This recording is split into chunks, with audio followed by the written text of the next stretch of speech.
마태복음 1장 18절에서 25절 한 절씩 교대로 읽겠습니다. 예수 그리스도의 나심은 이러하니라. 그의 어머니 마리아가 요셉과 약혼하고 동거하기 전에 성령으로 잉태된 것이 나타났더니 그의 남편 요셉은 의로운 사람이라 그를 드러내지 아니하고 가만히 끊고자 하여 이 일을 생각할 때 주의 사자가 현몽하여 이르되 다윗의 자손 요셉아 내 아내 마리아 데려오기를 무서워하지 말라. 그에게 잉태된 자는 성령으로 된 것이라.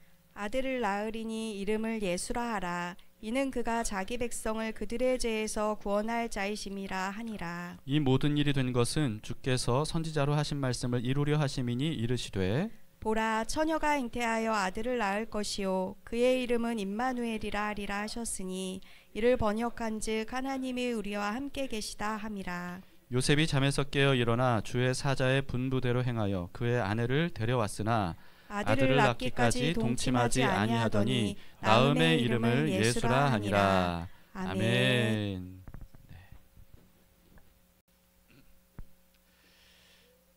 자, 오늘은 크리스마스입니다. 근데 지금쯤은 이제 그렇게 신나요? 누구였어요? 아, 온유. 그래, 메리 크리스마스. 그래요. 근데 중요한 건 이거예요. 이 크리스마스가 무슨 뜻인지 아세요? 제가 예전에도 설명드렸는데 크리스마스가 무슨 뜻입니까? 그 말 자체가. 네, 크라이스트, 크리스트, 예. 그리고 마스는요, 뭐예요? 미사라고 하는 말과 같은 말입니다. 미사, 마스. 그러니까 예배를 의미해요. 예배. 다시 말해서 크리스마스라고 하는 말 자체의 뜻이 뭐냐 하면 그리스도께 예배드리는 날이라고 하는 겁니다. 그래서 여러분, 크리스마스를 우리는 크리스마스답게 보내고 싶어 하잖아요. 근데 오늘 눈이 와서 진짜 크리스마스 같지 않습니까? 화이트 크리스마스. 근데 이게 눈이 안 오면 그럼 크리스마스답지 못한 거예요? 아니죠. 네, 그래요. 그러면 크리스마스를 크리스마스답게 하는 것은 선물인가요? 여러분 다 어제 선물 받으셨죠? 네, 선물이 크리스마스답게 하는 건가요? 아니라는 거예요. 뭐 좋은 곳에 가서 비싼 레스토랑에서 와인 한잔 하면서 뭐 맛있는 음식, 비싼 음식 먹으면 그런 낭만이 있으면 그게 크리스마스답게 하는 건가요? 그게 아니라는 거예요. 그러면 크리스마스를 크리스마스답게 하는 건 뭐예요, 온유? 조금 전에 얘기했잖아요. 크리스마스가 무슨 뜻? 예, 크리스마스는 그 말 자체처럼 예배, 예수님께 예배드리는 그것이 바로 크리스마스를 크리스마스답게 하는 겁니다. 네, 그래서 우리가 예배가 뭐 여러분들이 뭐 재밌다, 즐겁다 이런 느낌이 있든 없든 정말 크리스마스를 우리가 잘 보내는 방법은 하나님께 예배를 드리는 거예요. 예배를 통해서 하나님과 함께 하는 것, 예수님을 바라보는 것, 예수님과 한 몸을 이루는 것, 이것이 바로 크리스마스를 크리스마스답게 하는 것입니다. 그래서 여러분, 크리스마스는요, 이 순간이 크리스마스예요. 예배를 드리는 이 순간이 바로 크리스마스입니다. 어제 나눴던 말씀처럼 예수님은 처녀의 몸에서 탄생을 하셨죠. 처녀의 몸에서 탄생하신 것은 내가 이렇게 신비롭게 탄생했다 이걸 의미하는 게 아니라 필연적인 사건이라 그랬습니다. 반드시 있어야만 되는 사건. 왜냐하면 동정녀 탄생이 아니라면 죄인의 한 죄인의 탄생일 뿐이라는 거예요. 그러면 사람들을 구원할 수 없죠. 죄 없는 사람으로 오실 수 있는 유일한 방법, 그게 바로 동정녀 탄생이었다 이렇게 말씀을 드렸습니다. 그래서 예수님은 그렇게 탄생하셨고요. 그리고 죄 없는 인생을 사셨다가 죄 많은 사람들의 죄를 대신 짊어지시고 십자가에서 대신 죽어주셨어요. 그럼으로써 죄에서 완전히 우리를 벗어나게 하셨고 구원을 얻게 하신 거죠. 그런데 우리가 늘 잊지 말아야 되는 것, 제가 늘 강조하는 게 있습니다. 그러면 우리는 예수님 믿고 죄사함 받으면 그게 끝나는 건가? 난 이제 예수님 믿으면 이제 죄사함 받았으니까 됐어. 난 이제 천국 갈 수 있어. 이게 그렇다면 이 성육신 그리고 그 동정녀 탄생의 이게 진정한 마지막 목적인가? 그게 아니라는 거예요.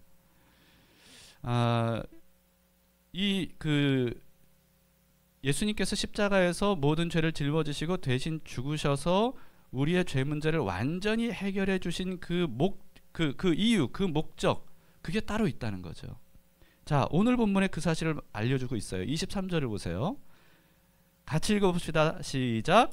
보라 처녀가 잉태하여 아들을 낳을 것이요 그의 이름은 임마누엘이라 하리라 하셨으니 이를 번역한즉 하나님이 우리와 함께 계시다 함이라. 네, 여러분 죄사함의 목적 이게 뭐냐 하면 임마누엘을 위해서입니다. 임마누엘이 무슨 뜻이에요? 하나님이 우리와 함께 하시다. 다시 말해서 우리가 죄사함을 꼭 받아야 되고 우리의 죄를 사해 주시기 위해 예수님이 그렇게 십자가에서 죽으신 이유와 목적이 뭐냐 하면 하나님과 우리가 함께 살기 위해서라는 거예요. 이 사실을 꼭 잊지 말아야 됩니다. 여러분 태초부터 하나님이 원하셨던 건 뭐냐 하면 사람을 만드셔서 사람과 영원히 함께 사시는 거였어요. 그런데 하나님의 이와 같은 소박한 꿈이 좌절됐죠. 왜냐하면 하나님이 만든 사람이 하나님을 선택하지 않고 죄를 선택한 거예요. 죄를 선택했기 때문에 하나님이 사람과 함께 할 수 없게 됐던 겁니다. 여러분 근데 하나님은 죄를 조금이라도 용납하실 수 없는 분이죠. 왜냐하면 거룩한 분이기 때문에 그렇습니다. 거룩이라고 하는 의미를 여러분들이 잘 아셔야 됩니다. 거룩 그것은요 완전 무결한 상태를 의미해요. 완전 무결. 그렇기 때문에 완전 무결이 깨진다. 예를 들어 티나 점이라도 하나가 거기에 붙어진다. 그러면 완전 무결이 깨지는 것이고 거룩하지 않은 상태가 되는 겁니다. 하나님이 하나님이신 이유는요 단지 전지전능하시기 때문만이 아니에요. 하나님이 하나님이신 이유, 여호와께서 하나님이신 이유는 거룩하신 분이기 때문에 그래요. 그렇기 때문에 이 거룩하신 하나님은 자신의 거룩을 반드시 지키시고요. 그렇기 때문에 죄를 하나도 용납하실 수가 없어요. 그렇기 때문에 그토록 영원히 함께하길 원하셔서 만드셨던 사람이 죄를 선택해서 죄인이 된 것 때문에 하나님은 이제는 더 이상 사람과 함께할 수 없게 된 거죠. 여러분 이것은 사람에게도 굉장히 큰 고통과 아픔입니다. 사람은 죄 때문에 인생의 고난이 시작이 됐어요. 하나님을 선택하지 않고 죄를 선택한 결과 인류의 이제까지 우리가 겪는 모든 문제들, 질병과 가난과 고통과 자연재해와 이 모든 것들이 다 죄로부터 시작이 된 고난들입니다. 그런데 사실 사람만 죄 때문에 고난당하는 게 아니에요. 사실은 사람이 죄인이 되어서 더 고통스럽고 더 힘든 분이 바로 하나님이십니다. 왜냐하면 하나님께서 본래 사람을 만드신 이유가 함께하기 위함이잖아요. 그런데 죄 때문에 함께할 수 없게 된 것이에요. 여기에 대해서 하나님이 얼마나 고통스러워하시고 힘들어하시는지 모릅니다. 우리가 그 마음을 알아야 돼요. 그 마음을 우리가 어디서 결정적으로 알 수 있느냐? 하나님께서 그 사람을 포기할 수 없어서 사람과 함께 하시려고 죄 문제를 해결해 주시기로 작정하신 거죠. 죄 문제를 해결해 주시려고 작정하신 게 뭐예요? 하나님이신 그분이 성육신하신 거예요. 성탄하신 거죠. 그리고 모든 인류의 죄를 대신 짊어지고 십자가에서 죽으신 거예요. 그럼으로써 사람들의 죄가 해결돼서 이 사람들이 이제는 거룩한 하나님과 함께 할 수 있는 거룩한 성도가 되게 하시는 것. 이게 바로 하나님의 계획이었고 그 계획을 실행하셨습니다. 이 계획을 이루기 위해서 하나님이 치르신 대가를 여러분 생각해 보세요. 독생자를 아낌없이 내주셨습니다. 여러분 뭔가 간절히 원하는 것들이 있으신가요? 소원이 있으세요? 소원이 있을 때 우리는 그 소원을 이룰 수만 있다면 그렇다면 많은 것들을 각오하고 많은 희생도 감수합니다. 그 사람이 얼마나 그 소원을 이루기를 간절히 소망하는지 그 마음이 얼마나 큰지를 알려면 그 사람이 그걸 이루기 위해서 얼마나 많은 것을 희생하고 얼마나 큰 것을 포기할 수 있느냐 이걸 통해 알 수 있어요. 그런데 하나님께서 독생자 예수님을 보내주셨어요. 무엇을 위해서? 우리와 함께 하시기 위해서. 이걸 통해 우리가 알 수 있는 건 뭐예요? 하나님이 우리와 함께 하기를 얼마나 소원하시는지. 그래서 여러분 하나님이 우리와 함께 하시지 못하게 되는 것만큼 하나님의 슬픔과 아픔과 고통이 없는 겁니다. 우리가 이 마음을 알아야 돼요. 하나님이 이처럼 우리와 함께 하시길 원하시는데 그런데 왜 하나님이 나와 함께 하시는 것처럼 여겨지지 않을까? 왜 하나님은 함께 하지 못하는 분처럼 그렇게 생각이 될까? 여러분 그건 하나님 때문이 아니에요. 하나님 때문이 아니라 사람이 하나님을 거부하기 때문이에요. 사람이 하나님을 원치 않기 때문입니다. 하나님은 사람과 영원히 함께 하길 원하세요. 그런데 사람은 끊임없이 하나님을 거부하고 하나님과 멀어지려고 하고 자신의 소견이 옳은 대로 살려고 하는 것이 이 사람의 마음속에 있는 죄성이죠. 그걸 버리고 하나님의 마음을 받아들여서 나도 하나님과 함께하기 원합니다 라고 하면서 예수님께 우리의 죄를 맡겨드리고 이제는 내가 아니라 예수님으로 살게 되면, 그러면 하나님은 그것만큼 기쁜 게 없는 거예요. 그래서 한 영혼이 주께 돌아오면 천국에서 잔치가 벌어진다잖아요. 축제가 벌어진다잖아요. 하나님이 얼마나 기뻐하시냐 하는 겁니다. 여러분들 한 사람 한 사람, 저도 그렇고요, 한 사람 한 사람이 예수님께 돌아와서 구원을 얻어서 이제 하나님과 함께 삶이 시작이 될 때, 그때 하나님은 천국에서 잔치를 벌였던 거예요. 이게 우리의 영적인 생일입니다.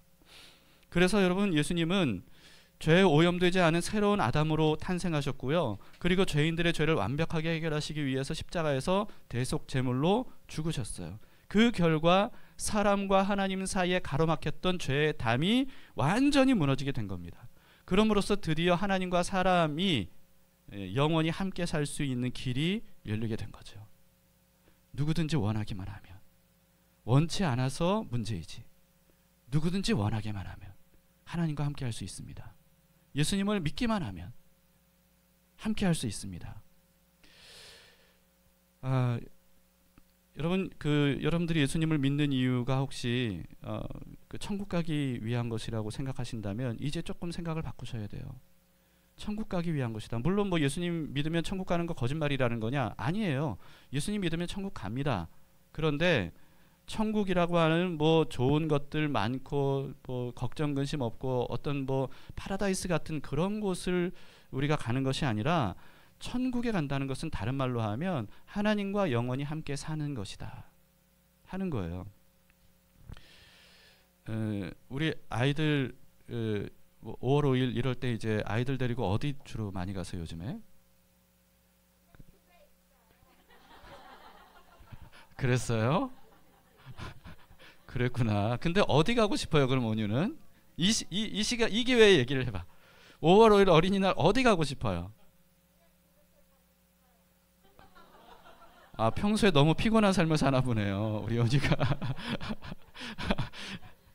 네, 어린 아이들이 정말 놀러 가고 싶을 때 가고 싶은 데가 많잖아요. 뭐 롯데월드라든가 에버랜드라든가, 뭐 요즘 저는 어디를 가고 싶어 하는지 잘 모르겠어요. 근데 미국의 디즈니랜드가 그렇게 좋다네요. 뭐 엄청나게 비싸기도 하지만 거기 가면 뭐 엄청 넓기도 하고 정말 눈이 휘둥그레질 정도로, 그리고 또 얼마나 맛있는 게 많겠어요. 이런 데 가면 애들이 너무너무 행복해하고 즐거워하고 기뻐하죠. 그런데요, 그런 곳에서도 아이들이 지옥같이 느껴지는 순간이 있을 수 있어요. 그게 어느 순간이냐면 엄마 아빠 잃어버렸을 때. 만약에 그런 너무너무 놀 게 많고 구경거리가 많고 막 먹을 게 많은 거기에서 엄마 아빠 손을 놓쳐서 엄마 아빠를 잃어버렸다. 그 아이는 그때부터 지옥 같은 시간이 되는 겁니다. 거기가 공포의 자리가 돼버리는 거예요. 그때부터는 뭐 다른 거 필요 없어요. 무조건 엄마 아빠만 부르는 거예요. 막 울면서. 그리고 엄마 아빠도 어때요? 엄마 아빠도 더 이상 즐겁지 않아요. 이 아이를 찾기 전까지는. 그래서 막 찾아다니게 되는 거죠. 아무리 미국의 디즈니랜드를 할지라도 거기에 엄마 아빠와 아이가 떨어지는 순간, 그 순간부터는 천국이 아니라 지옥같이 되어버리는 겁니다. 엄마 아빠가 드디어 아이를 찾았어요. 그리고는 막 이제 기뻐하면서, 그러면서 아이 손잡고 재밌는 것도 타고 맛있는 것도 먹고, 이럴 때 비로소 그 아이에게는 천국이 임하게 되는 겁니다. 우리도 마찬가지입니다. 여러분, 좋은 것들이 가득하다고 해서 천국이 되느냐? 아니에요. 우리의 인생이 때로는 지옥같이 여겨질 때가 있습니다. 왜 지옥같이 여겨질까요? 우리는요, 환경 때문에, 상황 때문에 지옥 같다고 그렇게 생각해요. 그러나 사실은 아닙니다. 그것 때문이 아니에요. 하나님과 함께하지 못하기 때문이에요. 하나님과 함께하는 것처럼 여겨지지 못하기 때문입니다. 하나님이 안 보이기 때문이에요. 하나님이 나와 떨어져 계시고 나와 상관없는 것처럼 계시고, 나는 그래서 고아처럼, 버려진 사람처럼, 보호자를 잃어버린 아이처럼 그렇게 여겨지기 때문에, 그렇기 때문에 지옥같이 여겨지는 겁니다. 그런데 하나님이 나와 함께 하시는구나, 하나님이 내 손 붙잡고 계시는구나, 내 길을 인도하고 계시는구나, 나에게 좋은 것들을 선물해 주시는구나. 이 사실을 깨닫는 순간부터 인생이 달라지게 되는 거예요. 천국처럼 여겨지게 되는 겁니다. 상황과 환경과 관계없이. 우리 그런 은혜가 이미 주어졌음을 믿으시기 바랍니다.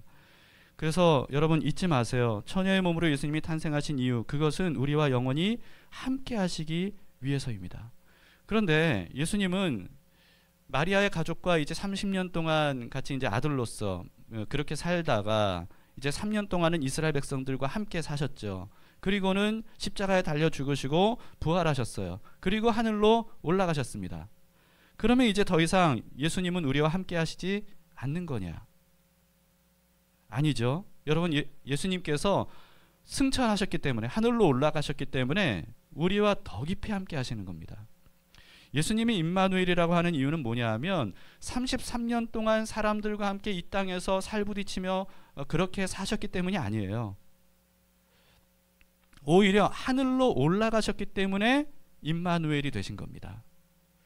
예수님이 33년 동안 이 땅에 사시면서 사람들은 예수님을 눈으로 볼 수 있었어요. 손으로 만질 수 있었어요. 육성으로 들을 수 있었어요. 그런데요, 그게 끝이었어요. 그때에는요, 예수님이 사람들 밖에 있었어요. 사람들 밖에. 그런데 예수님께서 하늘로 올라가신 이후에는 예수님이 사람들 안으로 들어오셨어요. 예수님이 우리 안으로 들어오신 거예요.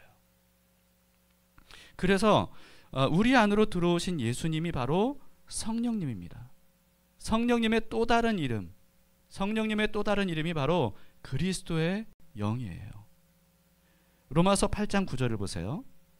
만일 너희 속에 하나님의 영이 거하시면, 성령님이죠, 너희가 육신에 있지 아니하고 영에 있나니 누구든지 그리스도의 영이 없으면 그리스도의 사람이 아니라. 다시 말하면 그리스도의 영이 있으면 그리스도의 사람이라. 그런데 그리스도의 영이 누구를 의미해요? 성령님을 의미합니다. 그래서 예수님께서 말씀하신 거예요. 내가 하늘로 올라가는 것이 너희에게 더 유익이다. 이렇게 말씀하셨어요. 그러니 부활하신 예수님께서 나를 붙잡지 마라.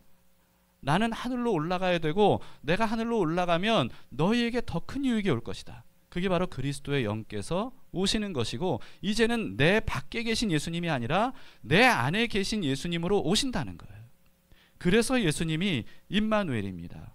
그래서 예수님은요, 한 번 믿는 사람에게 들어오시면 절대로 다시 떠나지 않으세요. 스스로 그 사람이 예수님을 버리지 않는 한 예수님은 절대로 그 사람을 떠나지 않고 함께 하십니다. 우리의 느낌상 느껴지든 느껴지지 않든, 우리의 감정 상태가 어땠든, 우리의 환경과 상황이 어떻든 주님께서는 약속하신 대로 우리와 함께 하시고 우리 안에 늘 계세요. 가정에서나 일터에서나 누구를 만나든 어디에 있든 주님께서는 약속대로 임마누엘로 우리와 함께 하십니다. 여러분, 이 사실을 잊지 마세요. 예수님께서 탄생하신 후에 동방에서 3가지 값비싼 선물을 가지고 경배한 사람들이 있었죠. 누굽니까? 동방박사들. 몇 사람일까요? 네, 어제 몇 명 동방박사였어요? 3사람이었죠. 근데 성경에는 3사람이라고 나오지 않아요. 그래서 3사람이라고 볼 수는 없을 것도 같고 3가지 예물을 바쳤을 뿐이죠. 예, 요거는 제가 낚시질을 좀 했습니다. 그런데요, 동방박사들이 구세주의 탄생을 알리는 별을 보고 먼 길을 잘 따라왔어요. 잘 따라오다가 딴 집으로 들어갔어요. 누구네 집으로 들어갔어요?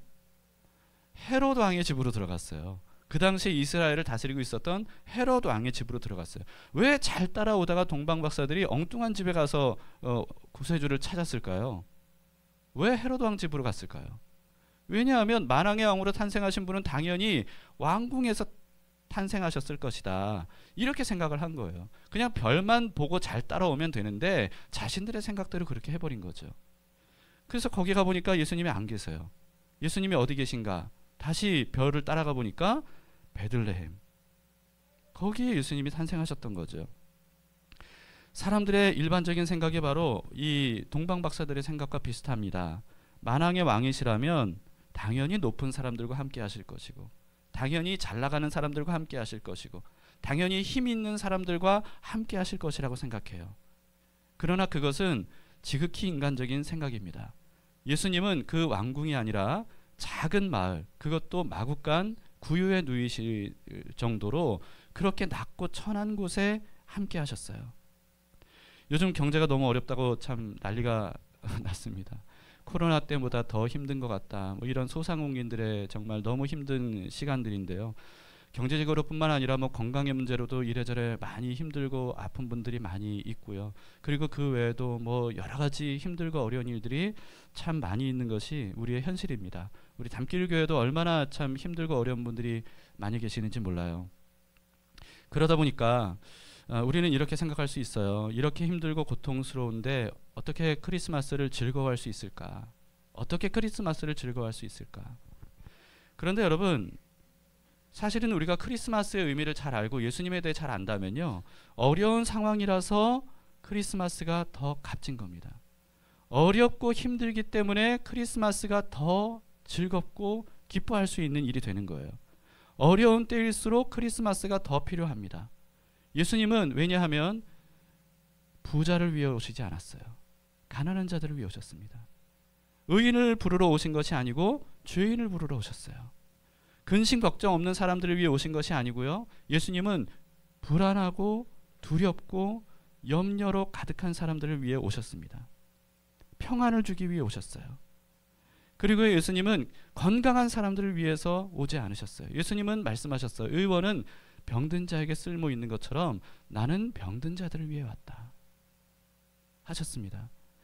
예수님은요, 앞날이 활짝 열린 미래가 창창한 사람들을 위해 오셨다기보다는 좌절하고 절망하는 사람들에게 소망이 되어 주시려고 오셨습니다. 그래서 예수님이 이 땅에 사시는 동안 누구와 함께 하셨어요? 죄인들과 함께 하셨어요. 세리들과 함께 하셨습니다. 과부들, 그리고 또 병자들과 함께 하셨어요. 그런 예수님은 지금도 마찬가지입니다.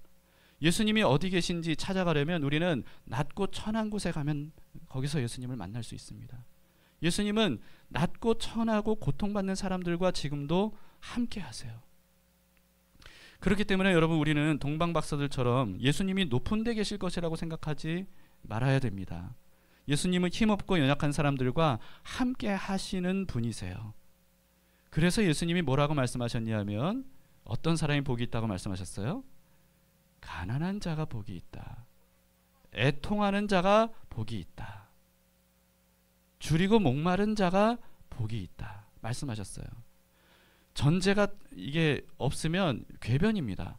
그런데 예수님께서 하신 것의 전제가 이거예요. 예수님이 함께 하시니까. 예수님이 함께 하시면 가난한 자가 복이 있다는 거예요. 예수님이 함께 하시면 애통하는 자가 복이 있다는 거죠. 예수님은 이렇게 가난하고 힘들고 연약한 사람들과 함께 하기 위해서 임마누엘로 오셨습니다.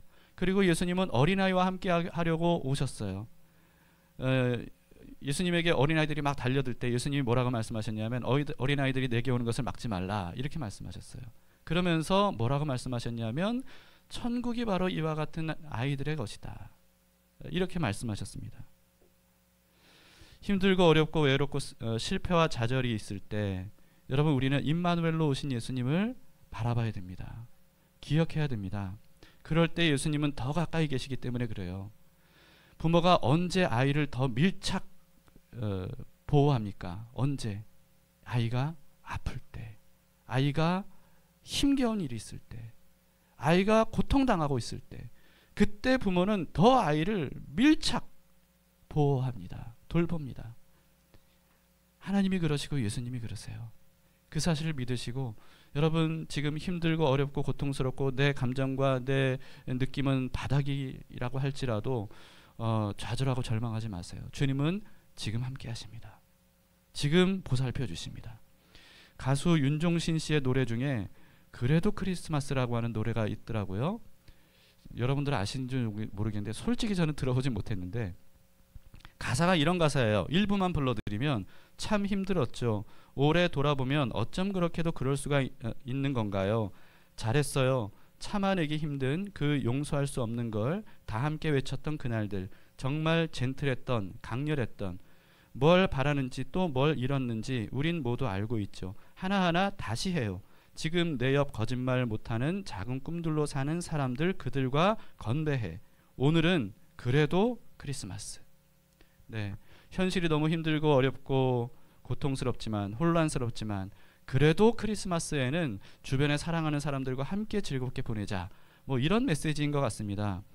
그래도 크리스마스. 이 단어가, 이 제목이 저는 좀 마음에 와닿았어요. 그런데 곰곰이 생각을 해보니까 그래도 크리스마스라기보다는요, 그래서 크리스마스구나. 그래서 크리스마스. 힘들고 고통스럽고 어렵고 혼란스럽기 때문에 그래서 크리스마스. 그래서 예수님이 우리를 찾아오셨거든요. 그래서 우리와 함께 하시거든요.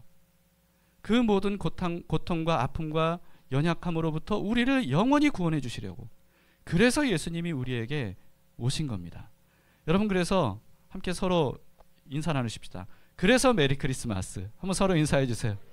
그래서 메리 크리스마스.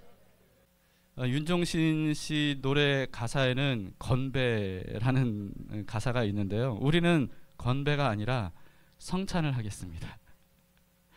자, 하나님이신 그리스도께서 우리 안에 들어오시려고 자신의 살과 피를 아낌없이 우리에게 내주셨습니다. 우리가 그 사실을 잊지 않도록 합시다. 이제 우리가 함께 상징적으로 떡과 잔을 먹고 마실 건데요. 먹고 마신다는 것은 우리 안으로 들어오는 것을 의미하죠. 네, 우리 안으로 들어오는 것을 의미합니다. 예수 그리스도의 살과 피로 상징되는 떡과 포도주가 우리 안으로 들어오는 것처럼 예수님을 믿는 사람들 안으로 들어오십니다. 그 사실을 우리가 믿으면서 오늘 그 사랑을 깊이 느끼는 이 성찬식이 될 수 있기를 바랍니다.